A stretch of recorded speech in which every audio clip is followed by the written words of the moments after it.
couple pieces of advice that you would give so that they could take in again day visits to getting the offers and now being committed? I'd say it's the main thing, and then you also want to make sure you only reached out because you got the email, and or else I wouldn't get an offer from them. Well, I would recommend at least one shoulder or arm day per week. Follow us along and we'll show you exactly what we're doing so you can just copy it. It's crazy out here. Look at all the palm trees, all the amazing women. Keep on stacking. Once you get to D1, everything is going to be handled for you, but until you actually get to that point, you almost have to do it on your own. It's really important. Gotta get all that meat.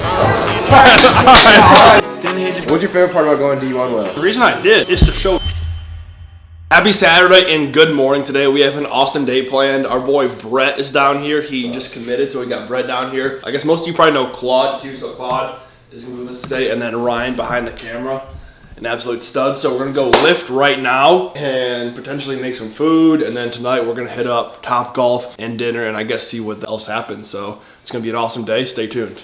I would be wearing a tank top and shorts. I was in Wisconsin, so I'm from a small town in Wisconsin, in Poinette. And I started with this like a year ago, and it's changed my life. Inspirational. Yeah, that's about it. That's all I got. We just arrived at Mountainside Fitness. Saturday, we got shoulders and arms today. For you guys, like most of you are gonna be doing squats, power cleans and stuff, but I would say still very important to get a shoulder and arm day in, so that way you pass the eye test, because that's something not many people talk about, is passing the eye test, right fellas? So that way when you show up to a camp, you actually look like you can play for them. So I would recommend throwing in at least one shoulder or arm day per week. Follow us along and we'll show you exactly what we're doing so you can just copy it. Fraser, how do you feel about your future pump? Oh, I feel amazing. I'm thrilled. If you're a football recruit, you don't want to be that dude who's got the skinny ass arms and your shoulder pads. You want to fill that shit out, so hit your arms. Okay, so we're just leaving the gym now. It's super busy and you're not supposed to film in there, so we're gonna do a quick little breakdown right here. But we started off, quick warm up. It was just, like I said, shoulders and arms today. So we started off with our main compound movement with dumbbell shoulder press. That felt pretty good. I did tear my labrum, but felt good to be back in there. So started off with the 50s and then worked up to the 55s with that. Then we went straight into bicep. So we did basically lying incline dumbbell curls, paired those with hammer curls in a superset, and then we went into some more shoulder, so cable lateral raises and then dumbbell front raises as well for the entire shoulder. And then we had some arms, more arms, so we did tricep pushdowns, and then paired that with the cable X rear delt, which is my first time doing it, and it actually felt way better than I thought it would. And then finished up with some core, so some decline sit-up and some planks as well. But it was a super good lift. I would like to mention that I discovered Will has a hole in his bicep. Oh yeah, I do have a hole right there in my bicep, and if you're a really OG fan of AU, then you would know that. Junior year, tore my bicep, didn't know it, there was a big bruise down my entire arm through my bicep, and I thought I don't know, just like hit it weird or something. But it's like end of the season, I went in and asked our trainer, asked him, yo, like why is there a hole here? Like what do you think happened to that? And the trainer lady said that I tore my bicep. Yeah, so now I have a hole there. Bang. Brett, bro, how do you feel post-lift? Amazing. Yes. It's crazy out here. Like, look at all the palm trees, all the amazing women. Like, it just keeps on stacking. What do you think Vance's next goal should be? Right, he's your former teammate. He just committed to a Division III school. What do you think his next goal should be? If you were his mentor, what would you tell him to try and achieve? I don't really have one. I don't know what he should do. So what? So you're just wandering aimlessly now that you've committed and shit, or what? Because, bro, think about it, man. You kind of went through a bunch of different chapters, bro. Like when you first joined our speed program, right? You wanted to become more athletic. You wanted to become a player. You wanted to become more confident in the gym. Then you unlocked that. Yeah. Then the next goal was, okay, I want to commit. And it can't just end with I want to commit, right? Because you're 18 years old. You still have a whole life ahead of you. Yeah. So, like, what would make more sense for that next chapter to be? You got good at football. You're now committed to a college. What logically just, like, makes more sense? Logically speaking, probably, like, drop my 40 some more. So I'm faster, better than I already am. So I can dominate the competition. Maybe become a starter?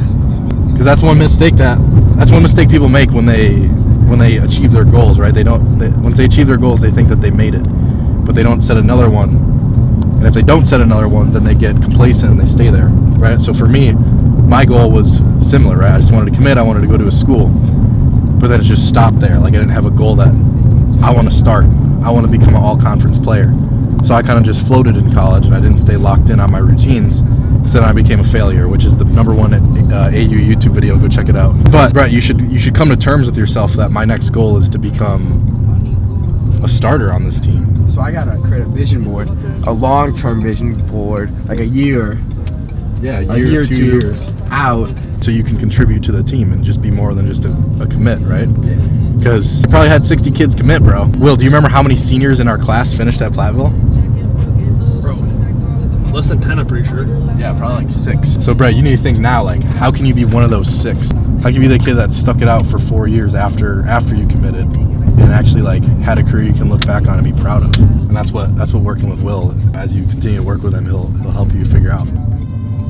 Damn, that's the second time we got beat dead this round. So where you're at now, what's some pieces of advice that you would give to someone who is maybe like you, say 6 months ago, where they've already done the training, they've gone to some camps and things like that, they're ready to get recruited, right? What's a couple pieces of advice that you would give them, some actionable steps, so that they could be like you as far as taking the game day visits to getting the offers and now being committed? I'd say reaching out on Twitter is the main thing. And then you also want to make sure you follow up with your coaches, post film, have an optimized Twitter, or else you're not going to look at it. And make sure your huddles, you don't use a huddle link, you put it in YouTube so then coaches don't get ads. So you want to highlight like the plays you have, like when you make a tackle, you want to highlight which one you are so like coaches can actually see, or else they're just going to click off because it's just a pain in the ass to watch it. Making my bio, like, so it's all organized. It's not like just like saying, like there's some guys on Twitter that just say like FBS transfer.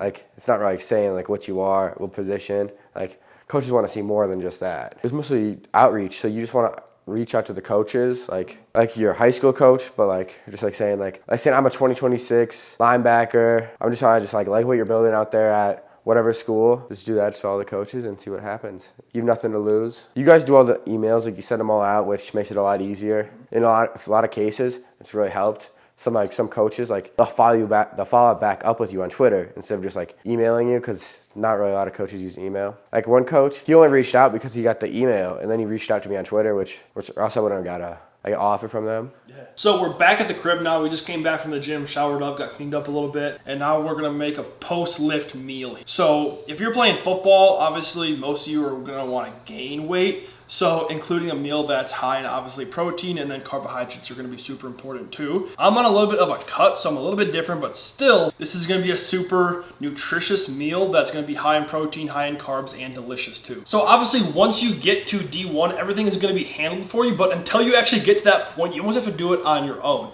And that's something that I got really, really good at, because once you're there, you have breakfast, lunch, dinner, protein shakes after, you have little recovery things before, you have all of it taken care of for you, but to be able to actually get there, you have to master it for yourself first. So today what we got, I got 3 pounds of grass-fed ground beef. This is 85-15, so it's a little bit fattier. If you are looking to bulk, you can get away with 85-15. If you are looking to maybe not put on as much weight, you can go up to a little bit lower percentage of fat, so like 90-10 or 93-7. And then we got some chickpea pasta. This is my favorite. It's called Goodles. So even in this is 14 grams of protein just in this box, and then obviously there's the carbs from the pasta and stuff too.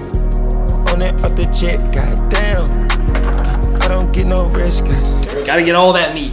I'm on my respect, goddamn. I've been running up a check.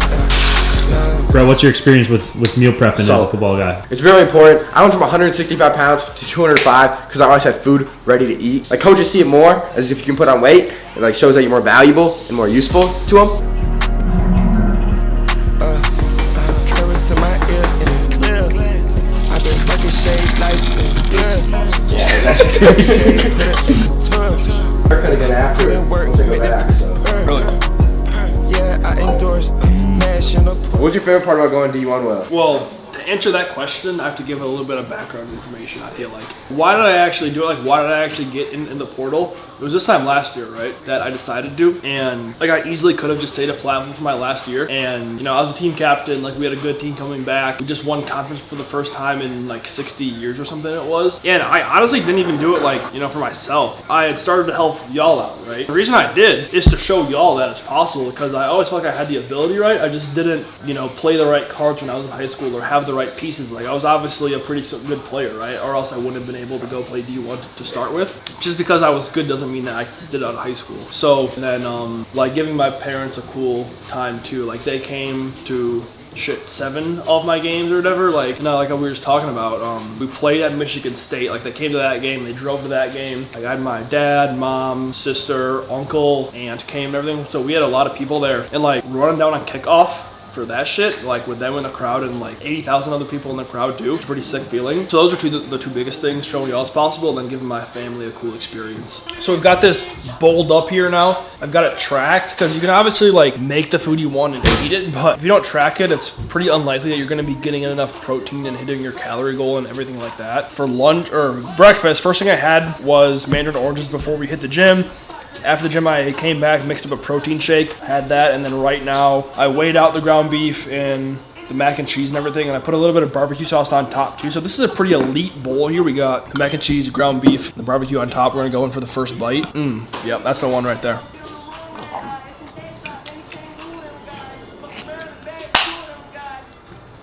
Yeah, I could eat that. Brett, bro, how far do you think you're gonna hit the ball at Top Golf? I'm hoping like 220, 230. It's been a minute since I golfed. Yo, Will, how far do you think you're gonna hit the ball at Top Golf? 380. 380. That's a crazy take, bro. Is that far? Yeah, that's really far. I'm not getting exposed. I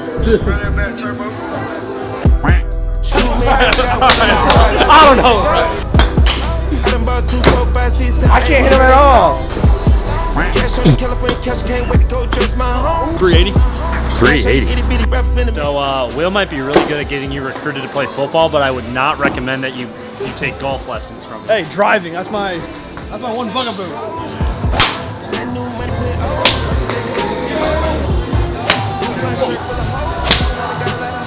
What do I do to outperform the competition? Are you gonna take Will down, bro? Yeah. Golf the football recruiting, you know, you're not always going to hit them straight. But regardless of whether you hit them straight or not, you have to play the ball as it lies. So whether you play the cards you're dealt, play the ball as it lies, whether you go to a big school, whether you go to a small school, whether you have a fucking stud-ass quarterback on your team and your receiver, whether you have a shitty offensive line, you have to play your game still no matter what. And even if you have a shitty ball and it's raining outside and the wind is going to pull your ball from left to right and you can't do anything about it, you still have to play the ball as it lies. Pull up on the kid, she left her kid at home.